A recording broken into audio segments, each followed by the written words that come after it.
Maintenant va intervenir Lamine Guillamer, qui est chercheur en mécanique des sols au CEREMA et travaille sur les mécanismes d'endommagement et de fissuration des sols argileux non saturés sous sollicitation hydrique cyclique et l'évolution de leur comportement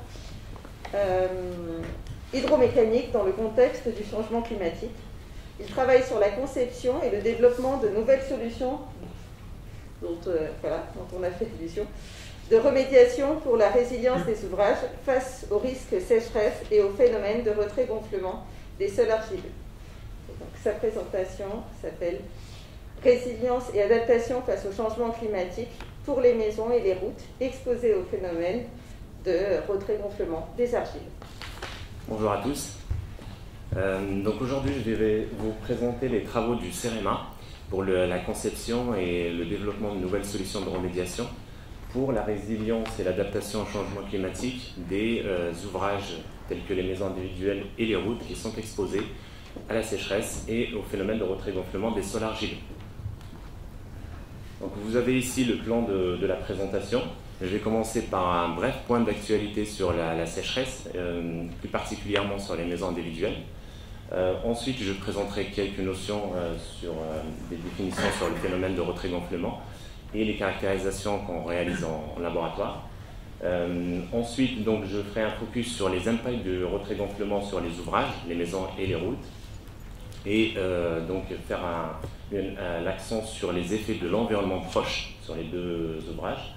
Ensuite, donc, je présenterai les nouvelles solutions à la fois sur les routes et sur les maisons, et je conclurai avec des conclusions et des perspectives. Donc, quelques actualités cette année sur le sujet de la sécheresse. Alors, je ferai le focus sur deux actualités en particulier. À la fois le nouveau zonage qui est publié par le ministère de l'écologie, où désormais on recense un peu plus de 50% de maisons individuelles existantes qui sont exposées, fortement ou moyennement, au retrait-gonflement des sols argileux. Donc vous avez ici sur cette cartographie la répartition. Ce sont des bâtiments construits après 1976. Donc ce chiffre, pour rappel, était de 4,3 millions en 2017.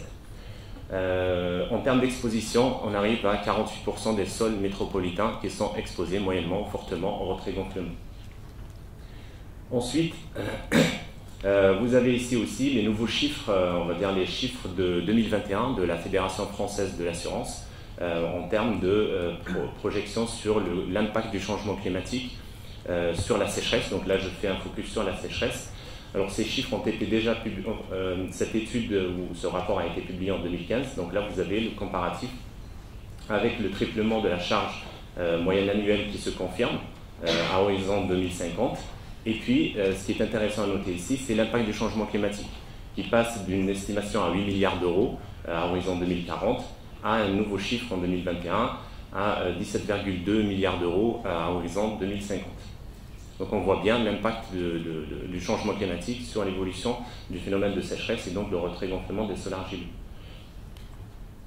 Donc, je vous mets ici, si vous êtes intéressé par poursuivre donc les travaux que mène le CEREMA avec les partenaires socio-économiques sur cette thématique, vous trouverez un certain nombre de ressources en ligne qui sont disponibles sur ce lien que je vous mets sur cette diapo. Donc, quand on parle de phénomène de retrait-gonflement, on s'intéresse dans la mécanique des sols non saturés à deux paramètres en particulier. Donc la teneur en eau et la succion. Et donc, pour regrouper ces deux paramètres, nous avons la courbe de rétention d'eau, qui donne la teneur en eau en fonction de la succion du sol. Ce sont ces deux paramètres qu'on suit à la fois au laboratoire, mais aussi à l'échelle 1, on va le voir après, avec des expérimentations grandeur réelle. Donc, pour le phénomène du retrait, donc, vous avez ici un exemple de courbe expérimentale du retrait qui donne les états du sol à partir, par exemple, si on part d'un sol complètement saturé. On va avoir dans un premier temps une phase de retrait et de séchage jusqu'à arriver à une certaine limite de retrait qui est caractérisée expérimentalement. Et à partir de là, on va avoir donc, le séchage qui se poursuit, donc l'évaporation de l'eau. Et donc en termes de gonflement, tout dépend de la minéralogie des argiles. Donc on a la famille des kaolinites, la famille des smectites, Il y a des argiles qui sont peu gonflantes et des argiles qui sont très gonflantes, comme la smectite. Et donc, si on regarde par exemple l'espace interfoliaire des deux argiles, on arrive à comprendre pourquoi ces argiles gonflent beaucoup par rapport à d'autres. Donc là, vous avez un certain nombre de caractérisations qu'on peut réaliser en laboratoire pour justement estimer le potentiel de retrait et de gonflement de ces sols argileux, à la fois en utilisant des appareils comme le DVS, un analyseur de sorption de vapeur, pour avoir les isothermes de sorption et de vapeur d'un échantillon de sol soumis à des cycles de séchage et humidification. Des essais simplifiés, comme le retrait-gonflement simplifié, pour estimer le potentiel de retrait et de gonflement d'un échantillon de sol argileux. D'autres travaux aussi à l'échelle du laboratoire qui consistent à analyser les mécanismes d'amorçage ou d'initiation et de propagation de la fissuration liée à la dessiccation. Donc vous avez ici un exemple de travaux qui repose sur une fissuration par traction. Donc c'est une traction indirecte par flexion sur des sols, sur une argile qui est la kaolinite, et qui est préalablement conditionnée sous différents niveaux de succion. Donc c'est l'effet de la succion initiale imposée à cette argile. Donc là, avec la technique de corrélation d'image numérique, on peut suivre à la fois donc, le bulbe en extension au niveau de la zone en tension, la fibre tendue, et donc l'amorçage de la fissuration et sa propagation. Donc ça nous permet de voir à la fois d'estimer les déformations en extension critique pour l'amorçage des fissures, et puis la propagation de ces fissures selon, donc dans ce cas-là, le mode 1, c'est une ouverture par extension. Donc si on résume cette partie sur le phénomène de retrait-gonflement, nous avons un sol argileux qui est soumis à différents cycles de retrait et de gonflement. Donc avec à chaque fois donc, soit une augmentation de la succion et donc une diminution de la teneur en eau, et inversement pour le phénomène de gonflement. Et donc les ouvrages qui sont construits sur ce type de sol subissent donc des dommages avec ces cycles répétitifs et accentués donc, sous l'effet du changement climatique. Et donc la question c'est de comment limiter les vulnérabilités de ces ouvrages qui sont construits sur ce type de sol et qui sont exposés à la sécheresse et au retrait-gonflement. Donc là, je vais parler des effets de l'environnement proche, à la fois pour les routes et pour les maisons individuelles. Sur les routes donc, qui sont construites sur des sols argileux, en particulier des routes départementales, en ce qui concerne la France, nous avons un contexte plus global que le contexte de la structure de chaussée ou de sa nature de construction. Nous tenons compte à la fois du sol argileux plastique, à la fois de la structure de chaussée, mais aussi de l'environnement proche, donc tout ce qui concerne les accotements et la végétation environnante. Et donc, quand on recherche, on essaie de comprendre l'impact de la sécheresse et du retrait-gonflement sur cet ouvrage, on prend en compte tous ces éléments, à la fois pour comprendre le phénomène et pour proposer des solutions de remédiation. Donc là, je détaille un peu plus les effets de l'environnement proche, à la fois par exemple sur l'influence saisonnière, ici, on peut le voir, avec l'évapotranspiration au niveau des accotements, et donc le gradient de dessiccation qui s'amorce au niveau des accotements et qui a tendance à se propager vers le centre de chaussée, et puis l'influence des racines de la végétation qui est à proximité. Donc on voit ici l'accentuation et le développement ou la progression du gradient de dessiccation vers le centre de chaussée, et donc la localisation des dommages, c'est souvent des fissures longitudinales accompagnées de tassements différentiels localisés à proximité des bords de chaussée. Et donc là par exemple vous avez un exemple, des résultats d'une instrumentation qui a été réalisée en 2009 sur une demi-chaussée avec des capteurs implantés jusqu'à 4 mètres de profondeur, des capteurs de succion. Et donc là, vous avez l'évolution de l'état hydrique du sol, à la fois sous accotement, mais sous le sol d'une demi-chaussée, de fin mai 2009 jusqu'à fin novembre 2009. Et donc là, on le voit ici, le gradient de dessiccation s'amorce au niveau du sol sous accotement, et donc a tendance à se propager vers le centre de chaussée sans l'atteindre. Donc là, on le voit ici, cette partie du sol argileux sous chaussée reste avec un état hydrique équilibré. Et donc la tension ou la succion, elle se focalise, elle se concentre ici, sous accotement, plus une partie sous chaussée qui est proche des bords, et donc qui explique les dommages qui sont localisés à ce niveau. Donc là, c'est un exemple concret d'une de nos expérimentations à l'échelle 1, où nous avons ici conforté cette route par la technique d'encapsulage. C'est une étanchéification verticale de la chaussée qui consiste en fait à isoler le sol sous accotement et le sol sous chaussée par une géomembrane qui est descendue à 2 mètres. Nous avons testé 2 profondeurs, 2 mètres et 2 mètres 50, pour justement limiter les échanges hydriques entre le sol sous accotement et le sol sous chaussée. Et donc ce qui est intéressant à remarquer ici, c'est que nous avons un contexte particulier, d'où l'importance de la prise en compte de l'environnement proche. Nous avons une zone boisée qui est très dense, localisée dans cet endroit-là, au milieu de deux planches. Donc la planche de 2 mètres, 2 mètres 50 et la planche de 2 mètres. Et ce que vous voyez ici en ligne rouge, ce sont des fissures et des tassements différentiels qui sont réapparus après le confortement. Donc ça veut dire qu'ici, même avec une profondeur de traitement ou d'étanchéification avec la géomembrane de 2,50 mètres, cela n'a pas suffi. Ça veut dire qu'on a une progression de dessiccation due aux racines de la végétation qui progresse même au-delà de 2,50 mètres de profondeur. Donc là, on a eu, dès la première sécheresse, après la réalisation des travaux, on a eu une réapparition des fissures, que vous voyez ici, avec des tassements différentiels importants aussi, de 4 à 5 cm. Et donc, dès qu'on sort, ce qu'on a constaté, c'est que dès qu'on sort de cette zone boisée très dense, on n'a pas de fissures ou de déformations à signaler. Donc là, sur l'autre côté, où il n'y a pas de zone boisée, on constate ponctuellement des fissurations, mais légères, sans tassement différentiel, qui sont droits de végétation également. Donc on le voit ici et on le voit ici. Donc ça, c'est un exemple concret pour montrer l'importance de la prise en compte de l'environnement proche. Donc là, je passe à un autre ouvrage qui est la maison individuelle, qui est exposé également au phénomène de retrait-gonflement, qui est construite sur des semelles de fondation.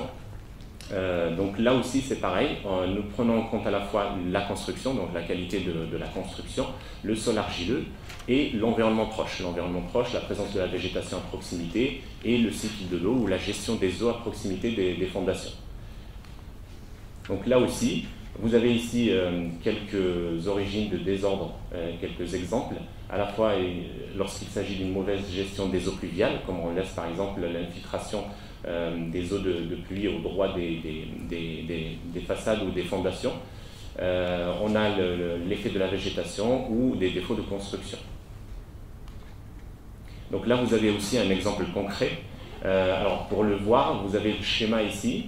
Donc là, il faut imaginer qu'il y a une pente sur ce terrain, on la voit mieux sur cette photo, et au droit de cette façade, qui est matérialisée ici en rouge, il n'y a pas d'étanchéification qui est prévue et pas de gestion des eaux.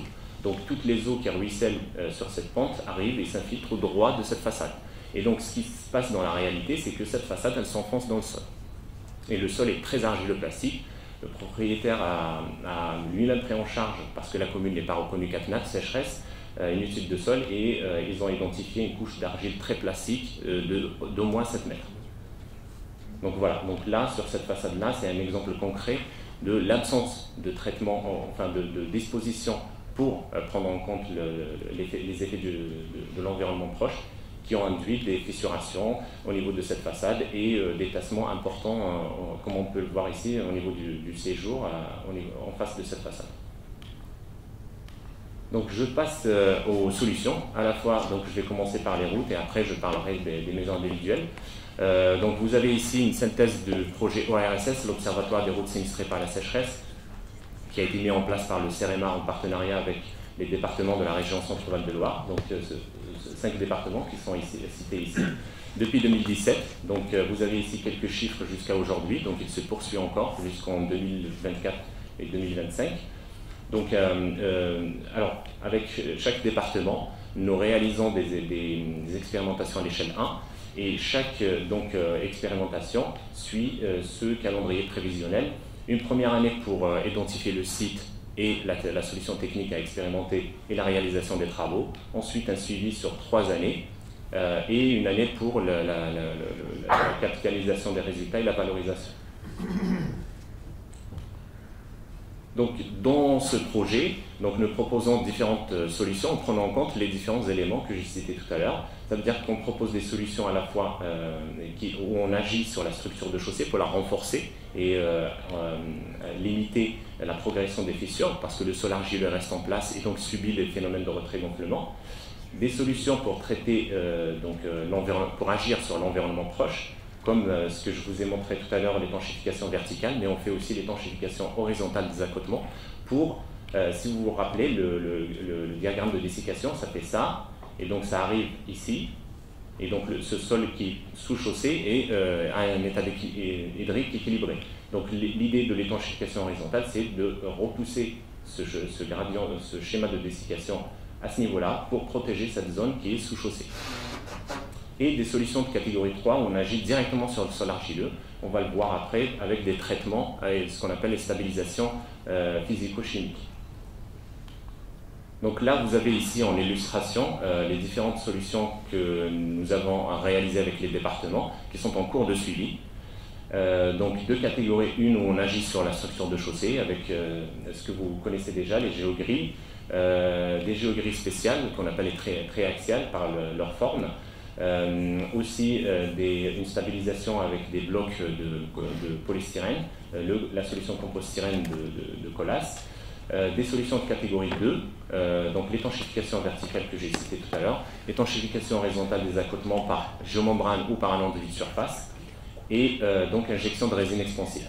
Et comme catégorie 3, solution de catégorie 3, récemment, donc c'est l'expérimentation que nous avons réalisée au mois d'août dernier, c'est la stabilisation chimique par injection de remédia clé, qui est un procédé de Keller. Donc faisons un focus sur cette expérimentation. Donc l'objectif de cette stabilisation, c'est de rendre les sols argileux moins sensibles aux variations de teneur en eau. Donc vous le voyez ici à travers ce schéma, c'est les cations qui sont apportés par la solution de remédia clé, qui est un mélange de potassium, d'ammonium et d'eau. C'est d'occuper les charges négatives du minéral argileux pour le rendre moins sensible aux variations de teneur en eau. Après, le défi de cette expérimentation, c'est de voir l'efficacité du traitement à court terme, mais aussi la durabilité du traitement avec plusieurs cycles de séchage et d'humidification, donc plusieurs années, au moins 3 ans d'années de sécheresse. Vous avez ici les planches qui ont été mises en place. Donc une planche avec un traitement des deux côtés. Donc le traitement se fait exclusivement sous accotement. Donc on n'a pas à faire des forages au niveau de la chaussée. Avec différentes lignes. Là, nous avons par exemple 3 lignes d'injection. Là, nous avons 2 lignes d'injection. C'est pour comparer les deux méthodes. Et puis donc une planche avec uniquement un côté qui est conforté pour le comparer avec le côté qui n'est pas conforté, qui reste témoin.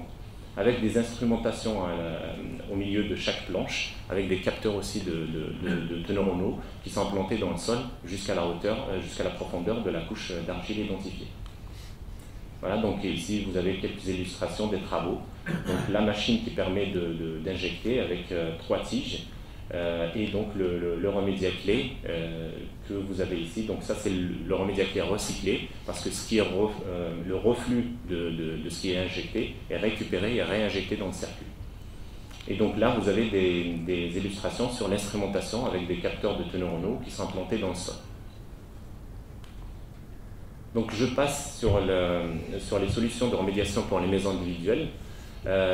Donc très rapidement sur ces 2 premières slides, c'est pour dire les premières dispositions qui sont à prendre pour justement limiter l'effet de l'environnement proche, à la fois sur l'évapotranspiration et sur l'effet de la végétation. Donc ça, c'est des recommandations qui existent déjà sur des guides ou des livres qui existent, comme par exemple faire l'étanchéification avec un trottoir en béton armé, en prévoyant bien sûr l'évacuation des eaux, donc la gestion des eaux, avec soit un drain de surface, soit une tranchée drainante. Et en ce qui concerne la végétation, la présence de la végétation, avec des écrans anti-racines, que ce soit avec des géomembranes, que ce soit avec des voiles en béton, que ce soit avec des pales planches. Donc ça, c'est des recommandations qui existent déjà, c'est des solutions courantes. Donc nous, au CEREMA, nous développons une solution qui s'appelle MAC, maison confortée par humidification, qui consiste à réhumidifier le sol argileux très plastique pendant les périodes de sécheresse. Donc je passe directement au schéma de principe. Donc l'idée c'est de récupérer les eaux pluviales pendant les périodes humides, de les stocker, et donc pendant les périodes de sécheresse, en fonction de l'état de dessiccation dans le sol, qui est renseigné par des capteurs implantés dans le sol, que vous voyez ici, juste en dessous de la semelle de fondation, donc on apporte ce manque d'eau dans le sol avec des injections, avec des humidifications à partir de cette eau qui est stockée. Et donc là, vous avez une synthèse des résultats qui ont été obtenus sur 4 ans de suivi depuis fin 2016. Donc vous avez ici le nombre d'humidifications avec le volume d'eau qui était nécessaire pendant cette période de sécheresse, 2017, 2018, 2019 et 2020. Et en rouge ici, vous avez un suivi d'une fissure qui se trouve sur une des façades qui est confortée. Donc l'humidification elle se fait autour des façades qui sont endommagées. Et donc on voit que donc pendant les périodes humides, la fissure se referme, et pendant la période de sécheresse, et c'est le but de cette technique, c'est une stabilisation des fissures existantes, et donc d'éviter l'amorce de nouvelles fissures. On le voit ici, à travers les périodes de sécheresse, une stabilisation de l'ouverture des fissures. Donc au lieu d'avoir une réouverture pendant la période de sécheresse, on a une stabilisation de ces fissures. Et alors, juste pour un point de perspective, donc actuellement nous travaillons, comme l'expérimentation a été menée sur une seule maison, nous travaillons sur la suite de ce projet avec une extension de ces expérimentations à plusieurs maisons avec des configurations différentes pour vérifier la répétabilité et donc confirmer les résultats obtenus. À l'échelle du laboratoire, nous expérimentons d'autres procédés pour la stabilisation pour la remédiation vis-à-vis du retrait-gonflement, comme la stabilisation physico-chimique par ajout de sable, le principe de réhumidification, mais cette fois-ci en changeant de ressources en eau, en recyclant les eaux usées domestiques, la stabilisation chimique par ajout de lait de chaux, et l'éviter l'évaporation du sol argileux par ajout d'huile végétale recyclée. Donc à ce stade, ce sont des expérimentations à l'échelle labo. Donc je termine sur cette présentation avec quelques conclusions en perspective. Donc nous avons vu que nous avons des étés de plus en plus chauds et de plus en plus secs depuis 2015, donc ça c'est ce qui est constaté, et donc une accentuation à la fois des phénomènes, mais à la fois aussi de la sinistralité, que ce soit sur les maisons, qui est bien suivie par les assureurs, les acteurs qui suivent la sinistralité sécheresse, et puis les gestionnaires des routes, à travers donc les ouvrages, les routes départementales. Ces ouvrages construits sur ces sols sont affectés directement par le phénomène de retrait-gonflement. Dans le contexte des changements climatiques, les solutions classiques ou les techniques courantes ne sont plus adaptées, et donc d'où la nécessité et la priorité de développer, de concevoir de nouvelles solutions de remédiation et d'adaptation au changement climatique. Et donc le CEREMA, en partenariat avec les acteurs socio-économiques, travaille sur des projets de recherche qui sont en cours pour justement concevoir et développer ces solutions de remédiation pour l'atténuation ou la réduction des vulnérabilités de ces ouvrages. Et donc la conception et le développement de ces nouvelles solutions nécessite du temps. Pour chaque expérimentation, nous avons un minimum besoin de 3 années, 3 cycles de sécheresse et de précipitation pour pouvoir ne serait-ce qu'analyser la durabilité de ces solutions. Et puis donc, pour ce qui concerne les nouvelles solutions, mettre en place, faire une étude économique pour, in fine, commercialiser ces techniques et les rendre des techniques courantes. Merci pour votre attention.